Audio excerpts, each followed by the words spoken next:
right now is two co-founders who have done, I would say, an incredible job. An incredible job. We did an unboxing before you got here, Ben and Kevin.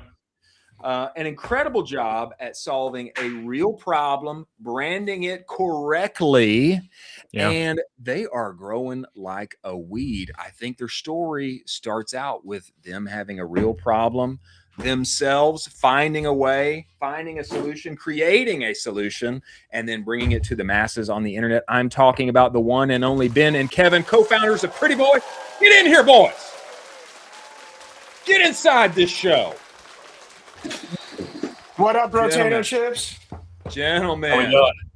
Let's go. Got the hat. Rocking and rolling. No bad days. Let's go, baby. Man, let's go. Mine? Should I switch? Maybe I should switch mine out. We should be branded. We should be branded. Now you got to keep the cowboy hat on. Yeah. Okay, I'll keep it on. But I'm going to set it. I'm going to set it right here. Gentlemen, this convo has been a long time coming. You know, I had heard of you through whispers on the internet, but now you are here. Man, before we get into all of the things that you guys have done, I heard that you won some GQ awards. Is that true? I mean, I've heard a number of things. But before we get there, man, bring us into the origin story of this thing. How did the idea for PrettyBoy came up? How do you guys know each other? Where did this whole thing begin? Yeah, we're well, thanks for having us on, by the way. I sure wore my cowboy hat, honestly. We'll take it. Yeah, Ben and I are best friends from college. Both went to Ohio State. Graduated there in 2016. Always wanted to start a business together. Origin story kind of came from, we're like most guys. We didn't know anything about skincare, both playing sports growing up. Ben didn't struggle with acne like a lot of men. I didn't have any skincare routine. My freshman year in college, when I was playing ball there, started getting severe red breakouts. Thought it was like a staph infection, not cleaning your equipment like most guys. Ended up getting so bad. Got diagnosed with like a form of eczema. It's called seborrheic dermatitis. Also have rosacea. No cure. Just need a high quality skincare routine. And we kind of went down this path after going to the derm for 10 years. You know, men were kind of an afterthought. We were never actually getting catered to. The brands out there were super hyper masculine, smell like a rock. We bring them to which didn't really represent us. It didn't really represent us from like a lifestyle perspective. We bring them to the derm and they'd be like, these are horrible ingredients. You can't use this on your face. So we kind of went down this path of how do we kind of build this brand for men? Guys struggle with acne. Guys struggle with skin issues. We want to look good, but we're different consumers than women. We want effective formulas, simple products, you know, non-greasy textures. We don't want white thick creams making it feel like we're wearing a mask all day. And then a brand we can align with. You know, instead of selling more, we wanted to focus on just improving the simplicity and making the products better and multifunctional. And yeah, went down this path almost 6 years ago, did 2 years of development, trying to set a new gold standard in men's skincare, kind of really catering towards the active male. And it's been fun. That's for sure. There's a number of things that you mentioned, Kevin, that I think are right on point. The first one I got to get to is that you said that you played ball at Ohio State. Is that right? Yeah, I would say I was more of a special teams guy, but yeah, So you played football. You played football at the Ohio State University. I did. Go Buck. And he's got a fat ring to show for it. You are my sworn enemy, sir. You are my sworn enemy. I'll pop off right now. No. I played offensive line at the University of Texas, and from 05 to 09, 05 to 09, and I will say that we beat the Bucks 2-1. We did. Played them 3 times. Beat them in the shoe. Okay, and then Troy Smith came to our house next year and trounced us. But then again in the Fiesta Bowl, and boy, those are good times there. Hey, college football is better with Texas in it, I will say. I agree. There we go. I agree. But It was a sick team too. That 08 team was real fun. Yeah, they were fun. They were fun. But this is a great breeding ground. I mean, you got the sweaty helmet on your face every day. It's a great breeding ground for actual skin problems. And I think you're right, man. I think men are too underserved. And, you know, it's not this, you don't want like a cream that makes you look like you feel like you're wearing something all day long. You don't want to feel like you're wearing makeup. You want it to be clean, you want it to be effective, and you want it to work. And that's the feel that I get when I look at this thing. Yeah, man, that's what we're going for. Tell us this. Tell me about going from 0 to 1. I've heard that you guys' growth curve has been pretty significant. And 2 years in development, what if things looked like, numbers wise? You don't have to give everything away, but you can talk percentages, et cetera. What if things looked like, just getting the initial product out the door versus where you guys are today? Yeah, man. Early on, it was super, super fast, and we're kind of open books, so we'll share whatever. Obviously, we always wanted to help other people. So we basically went from 185 in our first 8 months, like 185. We're self-funded, totally bootstrapped, have never done this. We Love it. were both medical sales reps before this, just pounding the pavement, hitting hospitals in LA. Cool, baby. And yeah, our old company is our biggest investor, and they're going to have the worst ROI in this company by far. At the end of this thing, we were working like 3 hours a week for them and like 80 hours a week for us. I love it. Hustlers got hustle. So that first year we did like 185. It was very much the follow the D2C playbook. We were doing meta ads. We started doing Google ads. We, launched on Amazon at some point that year. We were kind of spreading ourselves pretty thin, but we were growing like fire. And so we went from 185 to 1.1, from 1.1 to 2.2. And then last year we had a little bit of a slowdown. Mainly like CACs went insanely high for us. Yeah, we had never dealt with something like that. Inventory was piling up. We were trying to move units super unprofitably. We burned like a bunch of money in 2024 going into that. So last year was all like, let's turn around the P&L 100%. We're only going to be profitable. We're going to slow this thing down, and we're going to go focus on what we know we do really well, which is like we do meta ads pretty solid. Kevin's phenomenal at that. He's like insanely creative, and he's really dialed in who the customer is, how to speak to them, how to do great founder content. I think like you guys said, like a lot of people really resonate with our founder story and what we're actually building here, solving a real problem versus just being another PE-backed company that dumps like 15 SKUs into Target and says, go buy my stuff because you've seen me in movies. This year is like our pop year, knock on wood. This Let's go, baby. Yeah, this is fun. This might be the 8-figure year. And the way that we did that is like just relentless focus. We cut out all the bullshit noise that existed. You guys had Tori on last week. Tori is my absolute boy. He's helped us through the thick and thin on this thing. And so this year was just like, we're just going to relentlessly focus. We have 3 goals: keep enough cash in the bank account to buy the next set of inventory, make enough creative to funnel, all of it into spending hopefully 500% more in December than we are right now. And then make sure we dial in an offer. And like, we just took away so much of the BS that I think when you're a small company growing fast, you can get sidetracked by. And now we're kind of firing on all cylinders. It's really exciting. And we're gonna see what happens there, but lightning growth up in front. Had to take 1 year off, and then this year we're back in the saddle and we're ripping. I love it. I love that so much, Colin. I know that fires you up, brother. That fires me up. Also, shout out to Tori. I mean, he's incredible. I'd love to touch on this a little bit. You guys got Sam Hubbard early on as an ambassador for the product. Can you talk a little bit about that and kind of how you guys are using, your existing network to spread this out? I mean, Sam Hubbard is a pretty big get. He's a player on the Bengals. That's a huge get right out of the gate. Yeah, I mean, so I played with Sam, and we're both from Cincinnati area, so there's the connection there. I think the big thing, though, is, and part of our success, we're like relentlessly focused on creating a great product. We did a ton of surveying before, like to build the product exactly what people want before we built the brand. Sam is very into health. He told us straight up, even though he's like one of our boys, he would not work with us if the product sucked. So like that's such a big thing. Like he told us straight up. Like the big thing was that he was trying to invest in his skin, and he just tried our product. He goes, "Yeah, I'll give it a try," and I absolutely loved it. So that was a big thing on why we still talk to him frequently. He's still trying to be part of the brand and like invest in this growth. So and that's kind of similar with a lot of athletes. You'd be surprised, like a lot of the athletes that are using our product today just because they love it. Obviously, there's a whole play there. We are bootstrapped, even though they're willing to give us a deal because they love the product and what we're doing. Sometimes that investment isn't going to have the ROI that we need at this time, but we have a lot of guys lined up with this pop-off year and to maybe start making some partnership deals down the road. But yeah, it came from a mutual connection, but you got to have a great product. Actually, those guys aren't going to work with you if they don't like the products. I love Tell me about doubling down on Meta, cutting the BS and finding a way to make it work. The reason that I bring this up is that there are a number of my friends who mentioned the exact timeline that you did. Meta account tanks. And especially if you're somehow fit in the kind of health, wellness, etc., account tanks. And the way that I've helped them find a way forward is largely like, hey, let's diversify some of the spend.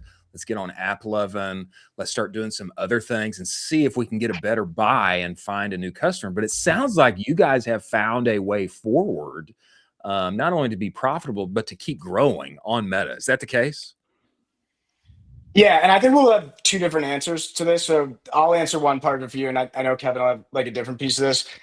More importantly, it could have been Meta, it could have been TikTok, it could have been AppLovin. For us, it was that we were spreading ourselves too thin. We were trying to do too much. We were trying to do too much within Meta. Thankfully, we've never gotten flagged as health and wellness. I don't think we should, and I think they're going to have to figure out how they handle that in the future. But we've been good, knock on wood, with that.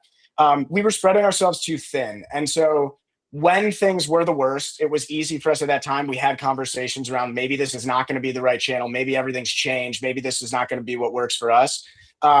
But at the same time, we had to take a step back and look at the things we were doing that could have potentially also been leading to, seasonal cap changes, not our fault, but like what were we doing in platform that might have been creating more chaos? So, that was back. I mean, if you remember on Twitter last year, like the amount of people talking CBO versus ABO was just like every day, people just like yelling at each other. Like it's like a cage fight every day. And what we did is we were just like, well, we're like screwed right now. Like we can't turn this around.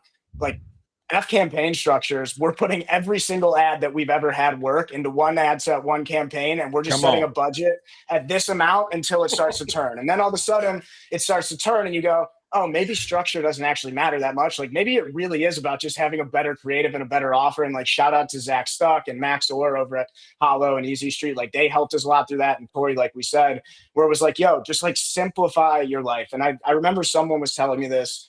It might have been Bill D'Alessandro, the big finance guy, but he was like, quit trying to play this game on hard mode. Like this game's already extremely hard. Like don't do more things to just complicate shit for yourselves. And so once we hit that piece, like why we doubled down on Meta, to answer your question, is it's the easiest place in the world to get eyeballs on your product. Like unless you're rock solid at organic, there is no other mechanism that exists. We all hate feeding Zuck, the next billion for his ranch in Hawaii or wherever he goes to next. But it's a deal with the devil, dude. And like he gets your product in front of eyes that we would never be able to do without it. True. Amazon's the easiest way to get it in people's hands. So we simplified the hell out of our lives. Literally went to Kevin and we were like, dude, I just need you to make like 50 creatives a week and we're just going to rinse them. Even if we miss some winners in there because we're overloading the account and they can't spend everything in our budget, like we're just dumping stuff in there until we find the unlock. That unlock happened in October. And since then we've been able to go back to some of that. Okay, like what's a new strategy we can try? We'll start considering diversifying ad spend. I don't think we need to yet. I think in your example, like if your friends are at that point and they need to, it makes sense. It's different tranches. So we're not at a level yet where it's like clearly diversify spend. It's more what can you do to double down on one channel that you're going to be good at, and not try to be good at things that you're not already that great at. We're too small to like be worrying about that stuff. So I think that's why we doubled down on it. It's been working, but that's more the ops of Meta, and Kevin might add something on the creative side and what he's learned from that. Cause like we had to go through hell and back, but now, the best things happen when you're like totally screwed out of your pants and you're like, shit, like this is either going to go like straight into the floor or we're going to figure this out. And we chose figuring it out. Kevin, you got to answer here, but I want to tell you what I love about this is that sometimes more is more. Just getting simple, and we're gonna come at this at 110 miles an hour, and we're gonna amp up the intensity and do the simple things right. We're gonna block and tackle, baby. A lot of times, that's the path forward. I mean, tell us about it. Yeah. I mean, it's the fundamentals. We talk about it all the time. Like sometimes you just got to stick to the fundamentals. And as a new business, when you're bootstrapped, that's what you got to focus on. You can't try to do all this extra stuff when people have funding and all that. But yeah, it was a dark time last year, man. I just bought a house, had a kid, things weren't working. I was like, what the hell is going on here? We got to like figure this out. But to Ben's point, I think from a creative perspective, and creatives aren't always going to want to hear this, and it's something I struggled with, but we just got so hyper focused in the data and tracking every single thing. obviously you can go quality and more is more, but we started approaching it from, or quantity and more is more. We started approaching it from quality and quantity. And we were tracking everything from format, persona, angle category, skin concern, concept type, who's talking, who's not, top of funnel, middle funnel. And we were just getting little win by win by win, just stacking. And then we finally just popped off, got a winning ad. And once we found that winning ad, we're still doing this today, but now we're just building off that. So like we weren't doing that before. We were kind of all over the place instead of really just tracking everything and every single detail to find out what's going to win for us and then rinse and repeat. So that was the biggest thing. It was the hardest thing for me to learn, as like, this is our first company. I'm more on the creative side. I suck in Excel, you know. You got to track everything, man, because those little wins are going to continue to compound, and then it's off to the races. So that was a huge learning for us, and I think that pushed me on that, and I think that's what contributed to starting finding success and our continued success now. Colin, you take it from here, but I amen and echo this so much. Yeah. Just the right ad, the right evolution, it can totally change the trajectory of an e-commerce business. It can. If you get a lunker, if you get a game changer on your hands, the best ad that I ever made, I think I uploaded it by accident. But it was through that ideation process. And I was like, okay, this is working. Let's try it this way. Let's feature the product. Let's put this color in the background. Let's make a neon, and then let's try this different name branding. And then it just accidentally got in there, and it became the best performing ad that I've ever created. But this is a great point. One game-changing ad can change the trajectory of an e-com business. Can I say one thing too before you jump in? Like, I think a big thing too is we are just super hyper focused on really understanding the customer. Like, that's such a fundamental thing. Like, every ad platform is going to change. You can market in different places, but at the end of the day, if you know your customer, you know what he wants, you have a good product, and you know where to message at what time, like, that's going to really set you up. We're talking to customers daily, getting on phone calls, surveying, and I think that also contributed to like being able to start building winning ads, because sometimes people focus on the hook. A lot of our winning ads, the hook rate's not even that great, but like we're saying the right message to the right person, and it's converting. Love it. Wow. I love that. I mean, I also think that there's something that you guys have said earlier, and you sprinkled it out a little bit. You're talking to guys in the space, and you guys are super humble about it. You casually mentioned some powerhouses in the space. Talked about Zach Stuck. You also talked about Bill as well. Zach is doing unbelievable things. I think it's incredible that you guys are saying, we don't have it all figured out. We're just going to go around. We're going to ask people, hey, what should we be doing? And then you guys are just taking that advice in and operating on it.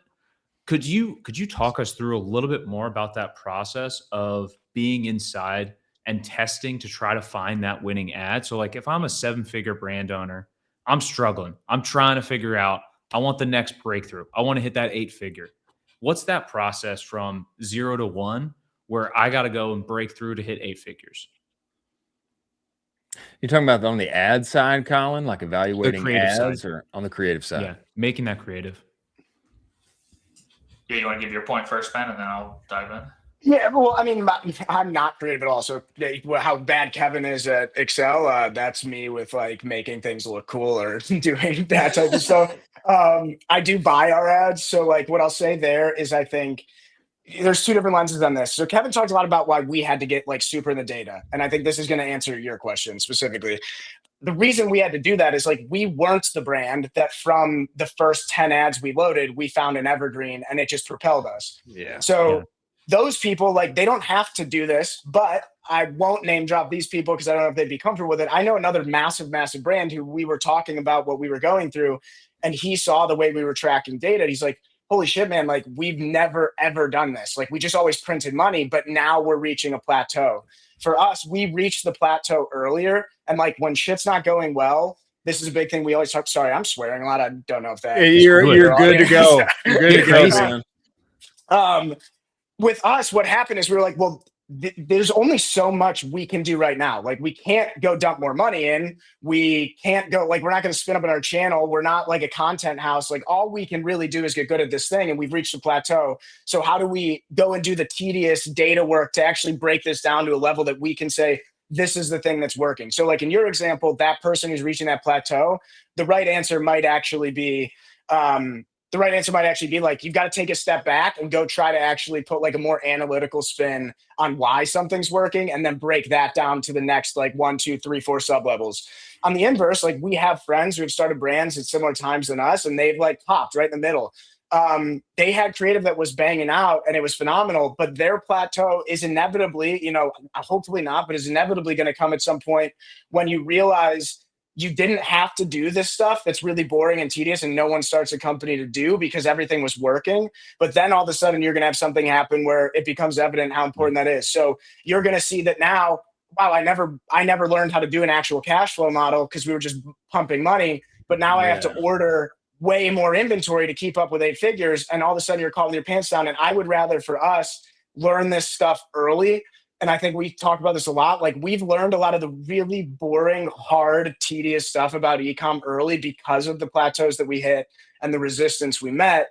Now, once we're at this point, it's kind of all dialed in. Like now, like we have the 24-month model, we have the cash flow plan, we have everything flowing through in a cycle where we can predict what's going to happen. So I hope that was like kind of where you were going, but I think it's really dependent on where you're at. For us, the data was the result of us not doing good. We would not have been that data focused if every ad we were putting in was like a 7 ROAS. We would just been like, oh, like we're just going to be billionaires next week. Let's feed the beast, and like everything's going to work out because that part's whatever. And everyone's going to have a different scenario. And I think if there's one thing we can hopefully share with other people, it's that like, don't get down. One, stop comparing yourself to anyone. You don't know their cap structure. You don't know the investments they've gotten. You don't know what the ops of the business looks like. So no matter how sexy their ads look like, you have no idea what's going on. And second, like when you're not doing good, like go figure the single thing that could move the needle and just spend all your time doing that. And that's why I mentioned Zach. Like he just came into us. He's like, why are you guys even talking to me about this stuff? I want you to spin up 5 different landing pages by next week and launch all of them. And whichever one wins, move to that landing page and then just go dump hundreds of creatives until you find a winner there. And then we can come back and talk about some of the stuff you're talking about partnership ads, this, or, you know, a new structure in the account, this, like that type of stuff. It comes when you're ready for it. And just like, don't bite off more than you can chew. Again, like don't make this game harder than it already is. And it's only getting harder with how easy it is to launch a brand and start, you know? True. Absolutely. Yeah. And then really just on like the creative side is kind of what I said before, but like, yeah, it's, you know, throw shit at the wall, but let's be intentional with it. I think you got to be extremely customer obsessed with whether you're getting on the phone with customer surveying, really understanding who your personas are, why they're buying, and then tinkering with the ads at every single part of the ad to figure out like, hey, are we speaking to this customer exactly the right way? And then you'll start finding certain things that winners, and then just start stacking them. And especially if we're trying to grow to 8 figures, but even grow into the 9 figures, you got to keep tracking that so you can find new people to talk to and talk to differently. So like if you're not really being customer obsessed, I think it's going to be a struggle to really impact from creative. And then do your due diligence. Like we do so much like customer or competitor brand research, but not even from like our same industry. I love looking at other industries that our customers like shop at, what they love, what they stand for, their hobbies. And that's how we kind of build around new ads, new designs, and everything like that. We're intentional. We are, versus just like throwing shit at the wall. So, you know, gentlemen, if you guys were on Polymarket, I'd bet on you, and I would bet that. Yeah, baby, we're going up and to the right. That's what I would bet, baby. I mean, you know, all the hardships from the plateau and how you guys have found your way through, I think is only going to set you up for success. Tell us this, and we appreciate you making the time and coming on here, but tell us this, you got to tell us before you go. 8 figures and beyond, 9 figures and beyond. And what are you excited about for the rest of 2026? Man, what does the business look like as you guys continue to grow? Are you going to keep it, you know, are we going to block and tackle and stay focused? Are we going to introduce more things into the product line? What are you guys excited about? What's coming? So, dude, this is what's great about our personalities. Block and tackle when you got to, but then like we're throwing Hail Marys left and right. Like at the end of the game, we're run and gun type offense. We want to just like keep pushing the limit. So I think for this year, like, again, last year, turn the P&L around. This year, wow, we've got like real scale trajectory. Like, let's go burn this to the ground. We've got some exciting things coming, new products, new brand stuff that's going to be coming here soon. Super excited for that to start palpably just establishing where we live in this market and going and taking that market share that we've always said, like, we don't want to be another Instagram brand. Like, we're going after the lion's share. We can go take a couple % off of the biggest categories in our space, the biggest verticals. And that's going to do way better for us than just like spreading ourselves too thin. I think down the road, like, dude, we want to take over the bathroom. That's what we're trying to do. We want the men's bathroom to be a Pretty Boy bathroom through and through. And we've got a lot of fun ideas on that. So yeah, block and tackle while we have to, and make sure we don't get ahead of our skis. But as soon as that runway opens up, like, we're just going to freaking grip it and rip it. I love it. That's unbelievable. Just as an aside question, I mean, you already talked about you got the P&L involved. Would you guys ever think about taking on outside capital, or is that totally out of the question for you guys? It's 100% possibility. We talked about, we literally had 10 minutes before we got on with you. We were like running through some of the scenarios for this. Yeah.